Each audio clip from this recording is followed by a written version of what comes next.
uno digital, que es un 0-100, ¿está? Y se cambian directamente las herraduras, ¿ven cómo es? ¿Ah? Tiene herradura y esto se coloca acá. Que esta es la que le digo que se rompe. Tiene 12 milímetros de guía. Entonces armada directamente se pone acá y se arma así, ¿está? Pero no funca. Por lo que le digo, se rompió y nunca más funcó. Mejor dicho, quedó loco, le pone la pila y los números se van igual y no es tu tía. Bueno, esta es la que le compramos el cabezal ese, ¿está? Directamente para usar, o sea que las herraduras se pueden usar, o sea este instrumento se puede usar desde que cambiamos el cabezal, ¿está? Este sí se puede usar con el otro porque entra justito.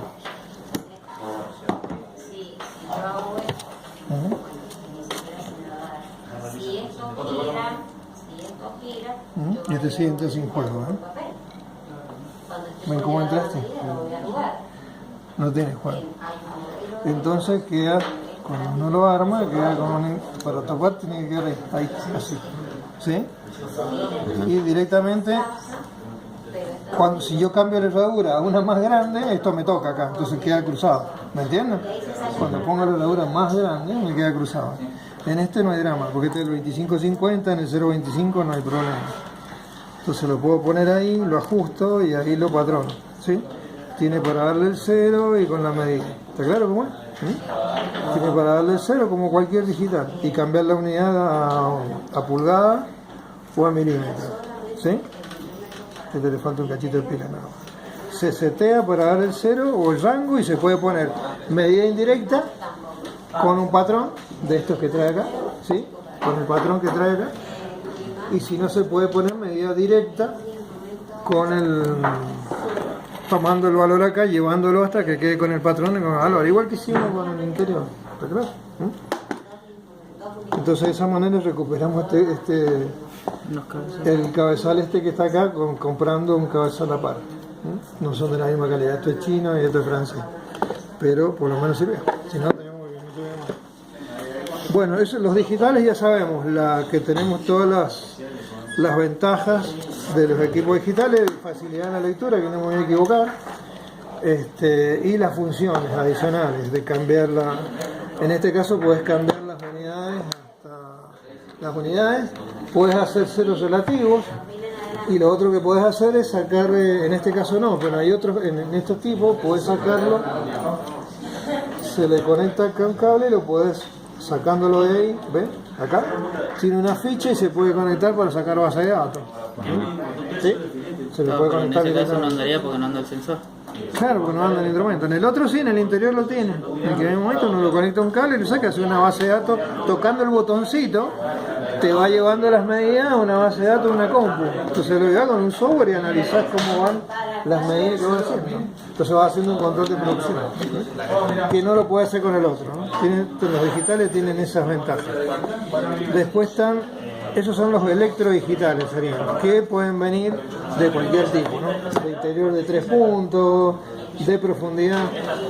En el de profundidad lo bueno es que no te equivocas en la escala. El otro te equivocas en la escala, en este no, porque siempre te viene de carabina.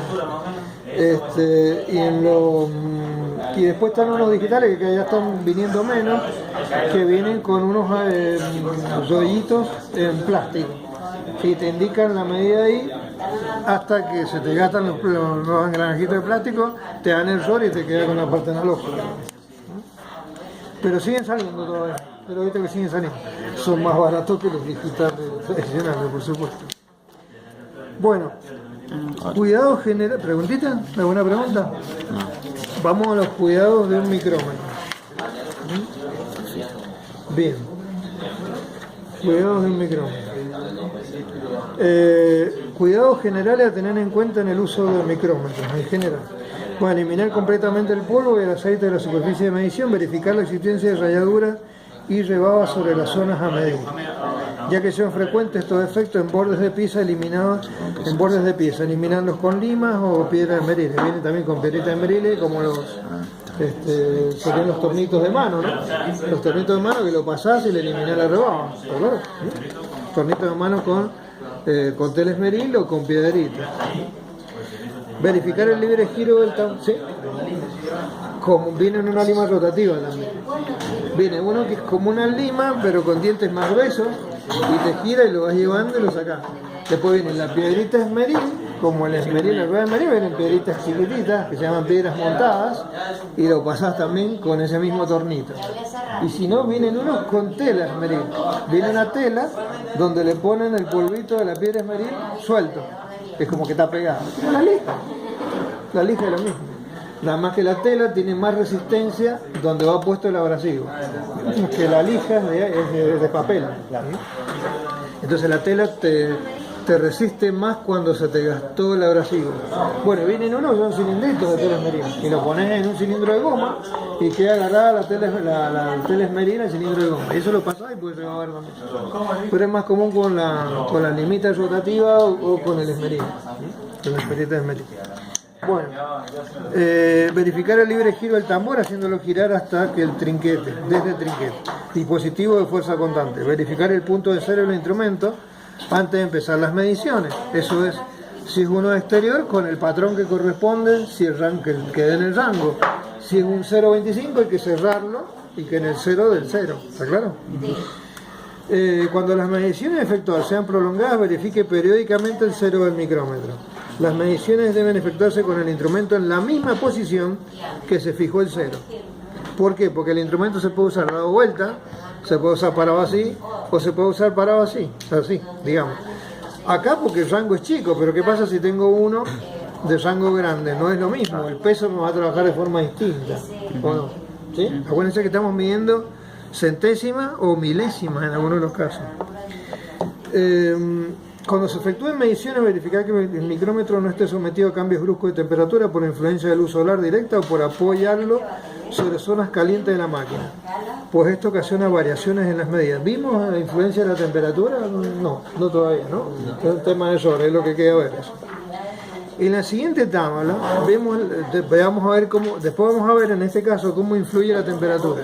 ¿Qué pasa si yo tuviera que medir con un Unimaster 3000 y pico milímetros con un error de más o menos 2 centésimas y tengo que medirlo un 30 de enero a las 5 de la tarde en un playón con el rayo del sol? Entonces, por dilatación se me ha ido la medida.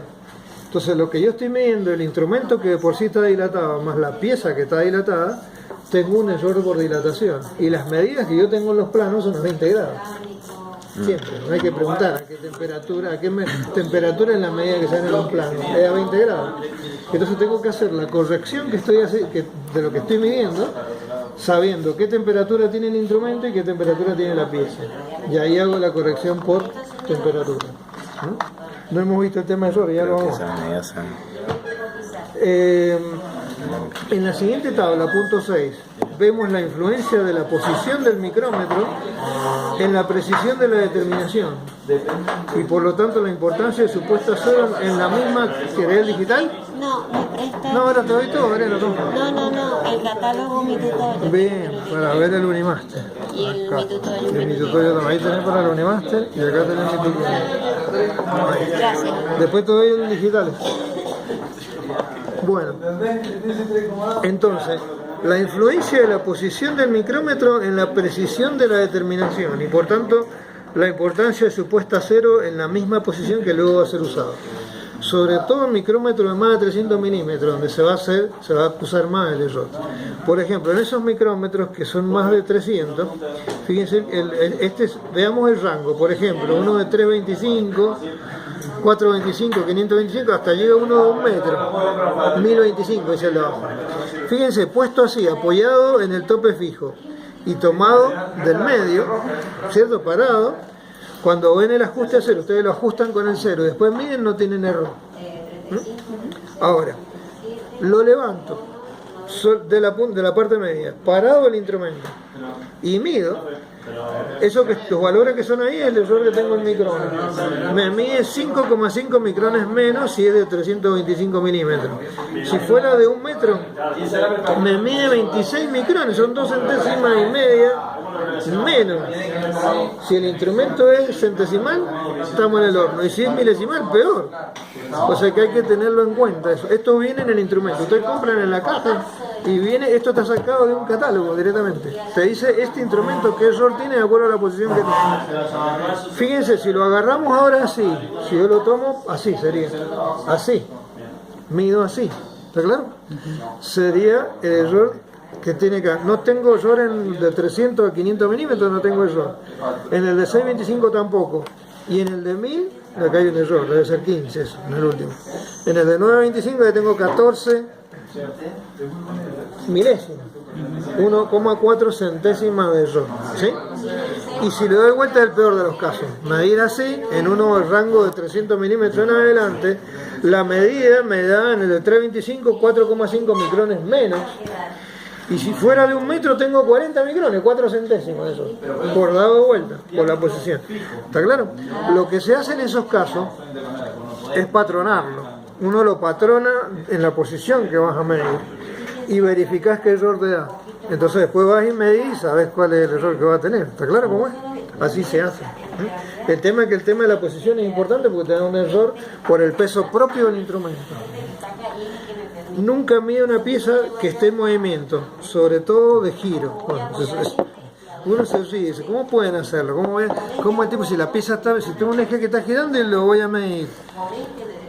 En estas máquinas son de automatizarse, son muy rápidas. O sea, una pieza así te la saca en 1 minuto, 1 minuto y medio. O sea, entonces vos la tenés completa, te la saca en ese valor, en ese tiempo. Entonces estás 8 horas atrás de la máquina y vas sacando 1 minuto, sacaste 60, no 60 por hora, pero sí sacaste 40 por hora, porque tenés el tiempo en que la cambiás la pieza, la pones 40, 30 por hora. Te automatizás después. Entonces vos tenés que hacer, decir, bueno, le digo porque me ha pasado, 20 piezas y hago un control de un diámetro que es delicado. Este diámetro que tiene más o menos 2 centésimas. Tengo que controlarlo porque la herramienta se desgasta y voy a verificarlo. Entonces voy y lo mido. Y ya sé, hasta 20 piezas, ya sé que a las 20 piezas voy y después voy de memoria. A mí me pasó con un micrómetro digital que lo vas y lo medís, tiene una puerta, se abre, medís y volvés a hacer, por ejemplo, y por ahí esta operación está terminada, pero esta no. O sea que he parado el programa en la mitad después tiene que seguir. Entonces es un control parcial de toda la pieza. Entonces lo mido, ¿y qué pasa? Tengo que sacar el micrómetro, y lo dejé el micrómetro agarrado. Dejé el micrómetro puesto acá, y cerré la puerta. Y largué para que siguiera el programa y mecanizara las partes que faltaban. Cuando vi el micrómetro, bueno, ahí tiene un botón rojo, le pegué al botón rojo, si lo llego a dejar lo destrozo. Lo llegó a girar y caerse, nada más. O sea, quiso encarar esto, cuando encara 2.500, 3.000 vueltas como nada entra. Y lo vi el micrómetro así, y del vidrio lo vi a la ventana y le pegué el botón rojo y dio la vueltita y cayó el micrómetro abajo. No le pasó nada.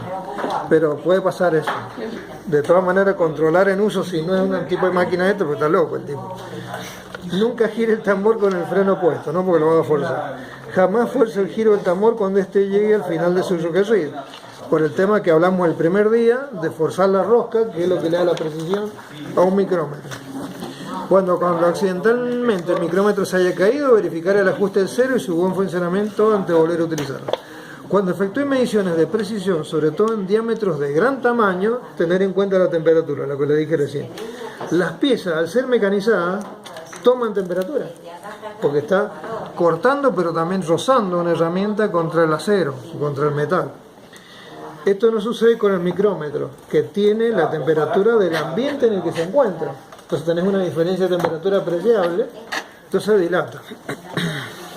En este caso debemos utilizar la corrección por dilatación térmica que refiere a la medición a temperatura de 20 grados, que lo vamos a ver después. Usa el micrómetro girando solamente el tambor, nunca gira el micrómetro sujetándolo del tambor, ya que esta forma incorrecta de uso con seguridad va a dañar el instrumento, sería como una matraca, ¿sí? Así, como esto que está acá, ¿ah? Así. Bueno, acá hay error de paralaje para los analógicos, ¿ah? ¿Sí? Este conito que tiene acá es para evitar el error de paralaje. Por eso, así como en el calibre, tenemos el plano inclinado para que la escala llegue a la escala principal y no tengas menor error de paralaje. Si estuviera más arriba tendrías más error. Bueno, acá lo que te hacen es abusar el tambor. Te hacen un cono para lo mismo. ¿Está? De todas maneras, lo mismo existe error de paralaje. Bueno, seleccionar el micrómetro del rango que necesita. No aplica excesiva fuerza, que le sale acá, evitar que se caiga, usarlo como una matraca. Y el polvo, el aceite y todo eso. Bueno, la temperatura. Bueno, ¿qué más? Acá está lo de la posición, que les decía recién, el error de paralaje, ¿cierto? El cero, esto que esté, ¿se acuerdan que les decía que tenía que estar el cero, en el caso del cilindro, tiene que estar, pasar más o menos por el eje del freno, ¿está claro? Por el eje del freno tiene que pasar la línea del cilindro. Eso, si no está así, es porque el tipo que lo patronó no tiene ni idea. Se corre, si no es así, se corre de esta parte. Tiene siempre un agujerito donde entra la llave que trae y uno lo corre. ¿Sí? Tiene una llave de este tipo de herradura donde se corre, este tipo de llavecita que entra en ese agujerito. ¿Está bien? Y de ahí se corre el cilindro. Bien, para que coincida. Las posiciones, el error de paralaje. Después lo que en esto se controlan, hay una norma para contrastar estos instrumentos, para verificar si miden bien. Y ahí salen todos cómo seguir todo este tipo de indicaciones de cómo hacerlo. Acá está con patrones de galgas que ya la vamos a ver después. Esos patrones prismáticos que tiene acá se llaman galgas de medida y vienen en una cajita, son patrones especiales, no son cualquier fierrito. Bueno, cuando haya que tomarlo, a veces vienen soportes para tomarlos, para poder hacer otros controles con otros instrumentos. Por ejemplo, el alesámetro que vimos dijimos que lo vamos a ver, que lo pedí. En ese se necesita patronar los instrumentos. Y se utiliza un micrómetro, es muy común usar un micrómetro para patronar el alesámetro. Pero yo me tengo que liberar las manos, porque si tengo que tener el alesámetro, no puedo estar teniendo el micrómetro. Y vienen para hacerlo solo uno. Entonces, ¿cómo hago? Viene un soporte. El soporte agarra la herradura y se toma de lo más adentro posible, dice acá, ¿cierto? Este sería mejor. Y acá no hay que apretar tanto porque si no va a partir el plástico. En el otro, que son antitérmicos, ¿se acuerdan el color ese, el color celestito? Ahí no hay drama porque no va a partir nada. Bueno, acá cuando se almacene por largo periodo de tiempo, con el tema de la lubricación, por el tema del óxido. Y terminamos. ¿Ah? Bien, eso es lo que los micrómetros. Hasta ahí viene la evaluación. Pero hay un tema que lo tenemos que ver, que es el de errores. Ese lo podríamos ver. De todas maneras, la evaluación, ¿cómo hacemos? La semana que, ¿cómo hacemos con la evaluación? ¿La semana que viene o no? ¿O la otra?